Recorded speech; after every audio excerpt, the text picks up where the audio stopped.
ದೇಶದಾದ್ಯಂತ ಎಲ್ಲ ಏರ್ಪೋರ್ಟ್ಗಳಲ್ಲಿ ಅಲ್ಲೋಲ ಕಲ್ಲೋಲವೇ ಸೃಷ್ಟಿಯಾಗಿದೆ.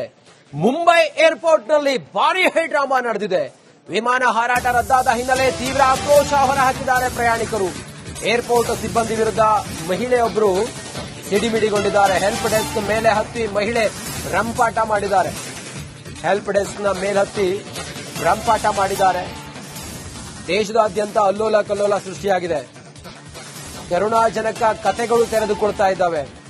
ಏನೇನೋ ಕಾರಣಗಳಿಗೆ ಹೊರಟವರೆಲ್ಲರೂ ಕೂಡ ಈಗ ಪರದಾಟ ಪಡ್ತಾ ಇದ್ದಾರೆ. ಇದು ಮುಂಬೈನಲ್ಲಿ ನಡೆದ ಘಟನೆ. ಇದು ಹೆಲ್ಪ್ ಡೆಸ್ಕ್ ಇದೆಯಲ್ಲ, ಅದರ ಮೇಲ್ಹತ್ತಿ ರಂಪಾಟವನ್ನ ಮಾಡಿದ್ದಾರೆ. ಅವರ ಆಕ್ರೋಶದ ಕಟ್ಟೆ ಒಡೆದೋಗಿದೆ. ಗಂಟೆ ಕಾದ್ರೂ ಕೂಡ ಯಾರೂ ಏನೂ ರೆಸ್ಪಾನ್ಸ್ ಮಾಡೋರೇ ಇಲ್ಲ. ಜವಾಬ್ದಾರಿ ತಗೊಳ್ಬೇಕಾದವರು ಸುಮ್ಮನಾಗಿದ್ದಾರೆ. ಹೆಲ್ಪ್ ಡೆಸ್ಕ್ಗೆ ಕಾಲ್ ಮಾಡಿದ್ರೆ ಸರಿಯಾಗಿ ಪ್ರತಿಕ್ರಿಯೆ ನೀಡ್ತಾ ಇಲ್ಲ. ರಿಫಂಡ್ ಆಗುತ್ತೆ ಕೇಳಿದ್ರೆ ರಿಫಂಡ್ ಕೂಡ ಆಗಲಿಲ್ಲ.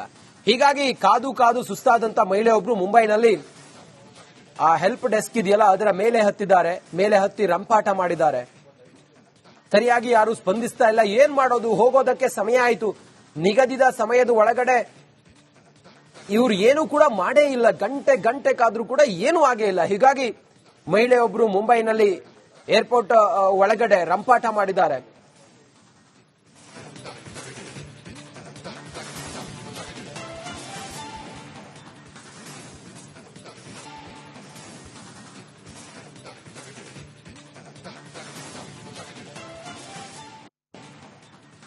ಇಂಡಿಗೋ ವಿಮಾನಯಾನ ಸಂಸ್ಥೆ ಇದೆಯಲ್ಲ, ನಮ್ಮ ದೇಶದ 2ನೇ ಅತಿದೊಡ್ಡ ವಿಮಾನಯಾನ ಸಂಸ್ಥೆ. ಇಲ್ಲಿ ಪೈಲಟ್ಗಳ ಕೊರತೆ, ಕ್ಯಾಬಿನ್ ಸಿಬ್ಬಂದಿಯ ಕೊರತೆಯಿಂದಾಗಿ ನೂರಾರು ವಿಮಾನಗಳ ಹಾರಾಟ ರದ್ದಾಗಿರೋದ್ರಿಂದಾಗಿ ಜನರಿಗೆ ಆಗಿರುವಂತ ಈ ಪೀಕಲಾಟ. ಕೈಯಲ್ಲೊಂದು ಬ್ಯಾಗ್ ಹಿಡ್ಕೊಂಡಿದ್ದಾರೆ. ನೂರಾರು ಜನ ಏರ್ಪೋರ್ಟ್ನ ಒಳಗಡೆ ಕೂತಿದ್ದಾರೆ. ಏನೇನೋ ಕಾರಣಗಳಿಗೆ ಅವರು ಬೇರೆ ಊರುಗಳಿಗೆ ಹೋಗಬೇಕಾಗಿತ್ತು, ಸಾಧ್ಯ ಇಲ್ಲ. ದೇಶ ಮತ್ತು ಅಂತಾರಾಷ್ಟ್ರೀಯ ಪ್ರಯಾಣ ಮಾಡುವಂತ ಜನರಿಗೆ ಸಮಸ್ಯೆ ಆಗಿದೆ, ಪ್ರಯಾಣಿಕರಿಗೆ ಸಮಸ್ಯೆ ಆಗಿದೆ. ಹಾಗಾದ್ರೆ ಕಾರಣ ಏನು? ಯಾಕೆ ಹೀಗಾಯ್ತು? ಇದೆಲ್ಲದರ ಬಗ್ಗೆ ಮಾತಾಡೋದಕ್ಕೆ ನಮ್ಮ ಜೊತೆಯಲ್ಲಿ ರಕ್ಷಣಾ ತಜ್ಞ ಹಾಗೆ ಅಂತಾರಾಷ್ಟ್ರೀಯ ವಿಶ್ಲೇಷಕರಾಗಿರುವ ಗಿರೀಶ್ ಲಿಂಗಂಡ ಸರ್ ಇದ್ದಾರೆ. ನಮಸ್ಕಾರ ಸರ್, ಕಾರ್ಯಕ್ರಮಕ್ಕೆ ಸ್ವಾಗತ ನಿಮಗೆ. ನಮಸ್ಕಾರ ಸರ್. ದಿಢೀರ್ ಅಂತ ಹೇಳಿ ಇಂಡಿಗೋ ವಿಮಾನಯಾನದಲ್ಲಿ ಈ ರೀತಿ ವ್ಯತ್ಯಯ ಆಗೋದಕ್ಕೆ ಕಾರಣ ಏನು ಸರ್? ಫಸ್ಟ್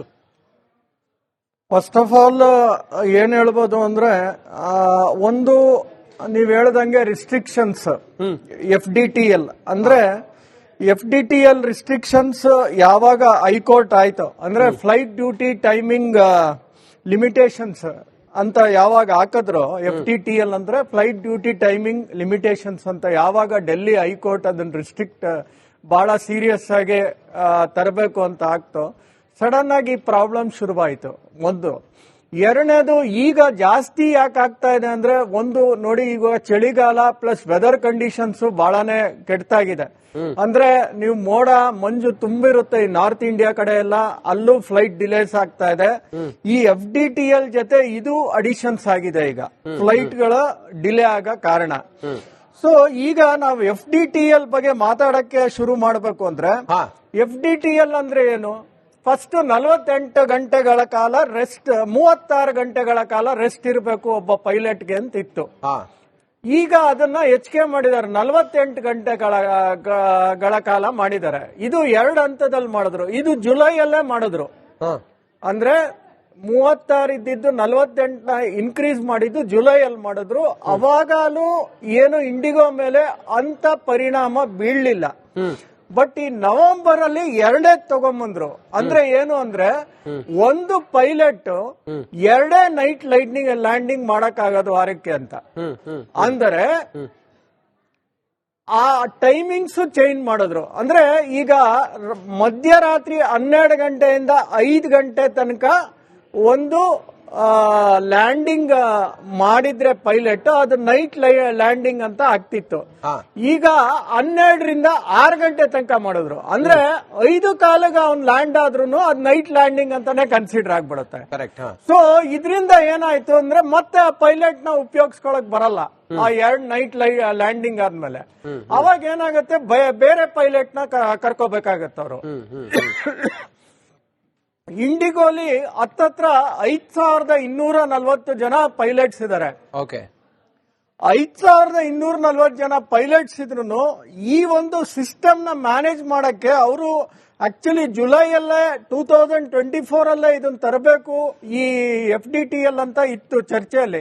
ಬಟ್ ಇವ್ರುಗಳು ಗಲಾಟೆ ಮಾಡಿ ಮಾಡಿ ಇದನ್ನ ಕೊನೆಯ ಹಂತಕ್ಕೆ ತನಕ ತಗೊಂಡ್ಬಂದು ಈಗ ಪ್ಲಾನಿಂಗ್ ಮಾಡಕ್ ಹೊರಟಿದ್ದಾರೆ.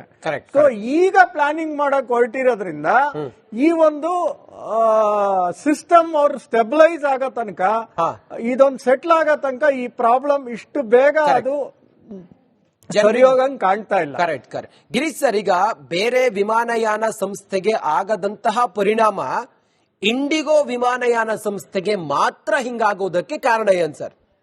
ನೋಡಿ, 60% of the domestic aircrafts is run by IndiGo. ಈಗ 100,000 ಡೆಸ್ಟಿನೇಷನ್ಸ್ ಅಂತ 1000 ಫ್ಲೈಟ್ಸ್ ಅಂತ ಇಟ್ಕೊಳ್ಳಿ. ಕರೆಕ್ಟ್. ಅದರಲ್ಲಿ 600 ಫ್ಲೈಟ್ ಇಂಡಿಗೋದೇ ಇದೆ. ಇನ್ ಮಿಕ್ಕಿದ್ದು 300-400 ಏನಾಗುತ್ತೆ ಅಂದ್ರೆ ಈ ಏರ್ ಇಂಡಿಯಾ ಮತ್ತೆ ಬೇರೆ ಆಕಾಶ ಎಲ್ಲಾ ಸೇರಿ ಆಗುವಂತ ಒಂದು ಡೆಸ್ಟಿನೇಷನ್.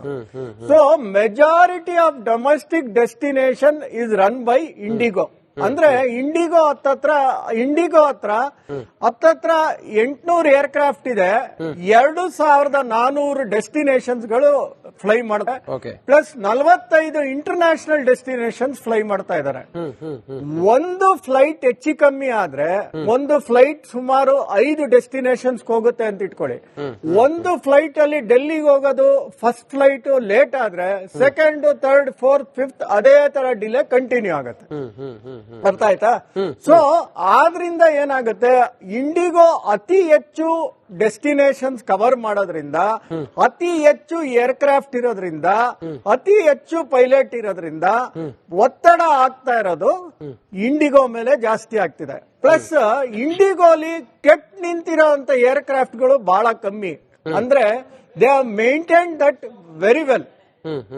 ಏರ್ ಇಂಡಿಯಾದಲ್ಲಿ ಏನಾಗ್ತಿದೆ ಅಂದ್ರೆ 10ರಲ್ಲಿ 3-4 ಕೆಟ್ಟೆ ನಿಂತಿರ್ತವೆ.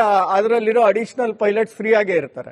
ಸೊ ಈ ತರ ಆ ಒಂದು ಒತ್ತಡ ಇವ್ರ ಮೇಲೆ ಬರ್ತಾ ಇಲ್ಲ. ಆಕಾಶ ಏರ್ಲೈನ್ಸ್ ಅವರು ಬಹಳ ಲಿಮಿಟೆಡ್, ಬಹಳ ಕಮ್ಮಿ ಡೆಸ್ಟಿನೇಷನ್ಸ್ ಗಳಿಗೆ ಹೋಗ್ತಾ ಇದ್ದಾರೆ. ಸೊ ಇವ್ರ ಮೇಲೆ ಆ ಒತ್ತಡ ಕಾಣ್ತಾ ಇಲ್ಲ. ಜಾಸ್ತಿ ಶೇರ್, ಮಾರ್ಕೆಟ್ ಶೇರ್ ಇಂಡಿಗೋ ಇರೋದ್ರಿಂದ, ಜಾಸ್ತಿ ಪೈಲಟ್ಸ್ ಇಂಡಿಗೋಲ್ ಇರೋದ್ರಿಂದ, ಜಾಸ್ತಿ ಡೆಸ್ಟಿನೇಷನ್ಸ್ ಇಂಡಿಗೋಲ್ ಇರೋದ್ರಿಂದ ಈ ಒಂದು FDTL rules plus added weather conditions IndiGo ಮೇಲೆ ಅತಿ ಹೆಚ್ಚು ಪರಿಣಾಮ ಬೀಳ್ತಾ ಇದೆ. ಓಕೆ ಗಿರೀಶ್ ಸರ್, ಈ ರೋಸ್ಟರ್ ನಿಯಮ ಏನ್ ಹೇಳುತ್ತೆ? ಆ ರೋಸ್ಟರ್ ನಿಯಮದ ಪ್ರಕಾರ ಏನೇನು ತಾಂತ್ರಿಕವಾಗಿ ಆಗಿರ್ಬೋದು ಅಥವಾ ಸಮಸ್ಯೆಗಳಾಗಿದ್ದಾವೆ? ರೋಸ್ಟರ್ ನಿಯಮ ಹೇಗ್ ಕಾರಣ ಆಗಿದೆ ಈಗ ಇಂಡಿಗೋ ವಿಮಾನದ ಹಾರಾಟದಲ್ಲಿ ವ್ಯತ್ಯಯ ಆಗೋದಕ್ಕೆ? ಈಗ ನೋಡಿ, ರೋಸ್ಟರ್ ವಿಮಾನದ ಈಗ ಮೊದಲು ಆತರ ಇರ್ಲಿಲ್ಲ ರೂಲ್ಸ್. 2 ನೈಟ್ ಲ್ಯಾಂಡಿಂಗ್ ಇರಬೇಕು ಅಂತ. ಈಗ 2 ನೈಟ್ ಲ್ಯಾಂಡಿಂಗ್ ಅವನು ಪೈಲಟ್ ಆಗಿದ ತಕ್ಷಣ ಆ ಪೈಲಟ್ ಮತ್ತೆ ನೀವು ಯೂಸ್ ಮಾಡಂಗೇ ಇಲ್ಲ ನೈಟ್ ಲ್ಯಾಂಡಿಂಗ್ ಗೆ. ಬೇರೆ ಪೈಲಟ್ ನ ಕರ್ಕೊಂಡ್ ಬಂದು ಕೂಡ್ಸ್ಕೋಬೇಕಾಗತ್ತೆ. ಸೊ ಈಗ ಏನಾಗಿದೆ, ಅವರು ಕರೆಕ್ಟ್ ಆಗಿ ಒಂದು ಏರ್ಕ್ರಾಫ್ಟ್ ಗೆ 15-20 ಪೈಲಟ್ ಆ ತರ ಲೆಕ್ಕ ಹಾಕೊಂಡು ಅವ್ರು ಕರೆಕ್ಟ್ ಆಗಿ ಬ್ಯಾಕಪ್ ಅವ್ರು ಏನು ರೆಡಿ ಮಾಡ್ಕೊಂಡಿಲ್ಲ ಅವರು. ಈಗ ಏನಾಗ್ತಾ ಇದೆ ಅಂದ್ರೆ ಎಲ್ಲಾ ಪೈಲಟ್ ಮ್ಯಾಕ್ಸಿಮಮ್ ಯುಟಿಲೈಸ್ ಮಾಡ್ತಾ ಇದ್ದಾರೆ ಅವರು. ಅಂದ್ರೆ they are running a very lean organisation. ಅಂದ್ರೆ ಜನ plus number of working hours ಜಾಸ್ತಿ ಇಂಡಿಗೋಲ್ ಕೆಲಸ ಮಾಡಕ್ಕೆ. ಅಫ್ಕೋರ್ಸ್ ಅದ್ರ ತಕ್ಕನಾಗೆ ಪೇನು ಅವ್ರು ಕೊಡ್ತಾ ಇರ್ತಾರೆ ಅವ್ರಿಗೆ. But they have not kept as an additional pilots, bench pilots ಅಂತ ಅಡಿಷನಲ್ ತುಂಬಾ ಒಂದಿಬ್ರು ರಜಾ ಹಾಕಿದ್ರೆ ಇನ್ನೊಂದಿಬ್ರನ್ನ ರೀಪ್ಲೇಸ್ ಮಾಡೋದಾಗ್ಲಿ, ಆ ತರ ಅಡಿಷನಲ್ ಪೈಲಟ್ಸ್ ಇಂಡಿಗೋಲ್ ಇಲ್ಲ. This is one of the main problem ಇಂಡಿಗೋಗ್ ಆಗ್ತಾ ಇರೋದು. ರೋಸ್ಟರ್ ಸಿಸ್ಟಮ್ ತರಬೇಕು ಅಂದ್ರೆ ಈಗ ಅವ್ರಿಗೆ ಏನ್ ಮಾಡಬೇಕು ಅಂದ್ರೆ, ಈಗ ಅತಿ ಹೆಚ್ಚು ಪೈಲಟ್ಸ್ ಗಳನ್ನ ಕರ್ಕೋಬೇಕಾಗತ್ತೆ ಅವರು. ಅತಿ ಹೆಚ್ಚು ಪೈಲಟ್ಸ್ ಕರ್ಕೊಳ್ಳಕ್ಕೆ ನಮ್ಮ ಇಂಡಿಯಾದಲ್ಲಿ ಪೈಲಟ್ ಶಾರ್ಟೇಜ್ ಇದೆ. ಪೈಲಟ್ ಶಾರ್ಟೇಜ್ ಯಾಕಂದ್ರೆ ಟ್ರೈನಿಂಗ್ ಸ್ಕೂಲ್ಸ್ ತುಂಬಾನೇ ಕಮ್ಮಿ ಇದಾವೆ ಇಂಡಿಯಾದಲ್ಲಿ. ಆಮೇಲೆ ಟ್ರೈನಿಂಗ್ ಮಾಡೋ ಅಂತ ಏರ್ಕ್ರಾಫ್ಟ್ಸ್ ಗಳು ಅಷ್ಟೊಂದು ಏರ್ಕ್ರಾಫ್ಟ್ಸ್ ನಮ್ಮ ಹತ್ರ ಇಲ್ಲ. ಈಗ NAL ಅವರು ಹನ್ಸ ಅಂತ ಒಂದು ತರ್ತಾ ಇದಾರೆ. ಅದು ಪೈಲಟ್ ಟ್ರೈನಿಂಗ್ ಅದೆಲ್ಲ ಬರಕ್ ಇನ್ನು 4-5 ವರ್ಷ ಆಗುತ್ತೆ ಆ ತರ ಏರ್ಕ್ರಾಫ್ಟ್ಸ್ ಗಳೆಲ್ಲ ಬರಕ್ಕೆ. ಪ್ಲಸ್ ಟ್ರೈನಿಂಗ್ ಕಾಸ್ಟ್ 50 ಲಕ್ಷದಿಂದ 1 ಕೋಟಿ ಇದೆ. ಸೊ ಎಲ್ಲಾರು ಅಫೋರ್ಡ್ ಮಾಡಿ ಟ್ರೈನಿಂಗ್ ತಗೊಳಕ್ ಆಗ್ತಾ ಇಲ್ಲ ಕಮರ್ಷಿಯಲ್ ಪೈಲಟ್ ಲೈಸೆನ್ಸಿಗೆ. ಸೊ ಅದರಿಂದ ಏನಾಗ್ತಾ ಇದೆ ಅಂದ್ರೆ ಪೈಲಟ್ಸ್ ಗಳ ಶಾರ್ಟೇಜ್ ತುಂಬಾ ಜಾಸ್ತಿ ಇದೆ ಇಂಡಿಯಾದಲ್ಲಿ. ಸೊ ಸಡನ್ ಆಗಿ ಪೈಲಟ್ಸ್ ಕರ್ಕೊಂಡ್ ಬರ್ಬೇಕು ಅಂದ್ರೆ ಎಲ್ಲಿಂದ ಕರ್ಕೊಂಡ್ ಬರ್ತಾರ ಅವರು? ಒಂದು ಡೆಸ್ಟಿನೇಷನ್ಸ್ ನ ಕಮ್ಮಿ ಮಾಡ್ಬೇಕು ಅವರು, ನಂಬರ್ ಆಫ್ ಫ್ಲೈಟ್ಸ್ ಕಮ್ಮಿ ಮಾಡ್ಬೇಕಾಗತ್ತೆ. ಅವಾಗ ಏನಾಗತ್ತೆ, ಜನಕ್ಕೆ ತೊಂದರೆ ಹಾಗೆ ಆಗತ್ತೆ. ಅದನ್ನ ಖಂಡಿತ ಮಾಡ್ತಾರೆ. ಈಗ ಡೆಸ್ಟಿನೇಷನ್ಸ್ ಎಲ್ಲೆಲ್ಲಿ ಫ್ಲೈ ಮಾಡ್ತಾ ಇದಾರೋ, ಈಗ ಅಕಸ್ಮಾತ್ ಶಿವಮೊಗ್ಗ, ಮೈಸೂರು, ನಾನ್ ಮೆಟ್ರೋ ಸಿಟೀಸ್ ಗಳಿಗೆಲ್ಲ ಎಲ್ಲೆಲ್ಲಿ ಹೈಯೆಸ್ಟ್ ಇರೋದೇ ಇಂಡಿಗೋ ನಾನ್ ಮೆಟ್ರೋ ಸಿಟೀಸ್ ರೀಚ್ ಆಗಕ್ಕೆ. ಈಗ ನಾನ್ ಮೆಟ್ರೋ ಸಿಟೀಸ್ ಎಲ್ಲ ಕಟ್ ಮಾಡಕ್ ಶುರು ಮಾಡಿ ಅವಾಗ ಏನ್ ಮಾಡ್ತಾರೆ, ಅದನ್ನ ಒಂದು ಸೆಟ್ ರೈಟ್ ಮಾಡ್ಕೋತಾರೆ. ಬಟ್ ಆ ಸೆಟ್ ರೈಟ್ ಮಾಡ್ಕೊಳ್ಳೋದು ಇನ್ ಸ್ವಲ್ಪ ಟೈಮ್ ತಗೊಳುತ್ತೆ. ಯಾಕಂದ್ರೆ ಎಷ್ಟೋ ಜನ ಬುಕ್ ಮಾಡ್ಕೊಂಡಿರ್ತಾರೆ, ಅಹಮದಾಬಾದ್ ಬುಕ್ ಮಾಡ್ಕೊಂಡಿರ್ತಾರೆ, ಇಲ್ಲ of course Ahmedabad is big city, Lucknow book ಮಾಡ್ಕೊಂಡಿರ್ತಾರೆ. ನಾಳೆ ಬೆಳಿಗ್ಗೆ ಇಂಡಿಗೋ ಲಕ್ನೋ ನಾವು ಕೊಡಲ್ಲ ಅಂತ ಹೇಳಕ್ ಬರಲ್ಲ. ಸೊ ಈ ತರ ಮೆಟ್ರೋ ಸಿಟೀಸ್ ಗಳಿಗೆ ಜಾಸ್ತಿ ರಿಸ್ಟ್ರಿಕ್ಟ್ ಮಾಡಿ ನಾನ್ ಮೆಟ್ರೋ ಸಿಟೀಸ್ ಗಳನ್ನ ಕಮ್ಮಿ ಮಾಡ್ಕೊಂಡು ಬರ್ತಾರೆ.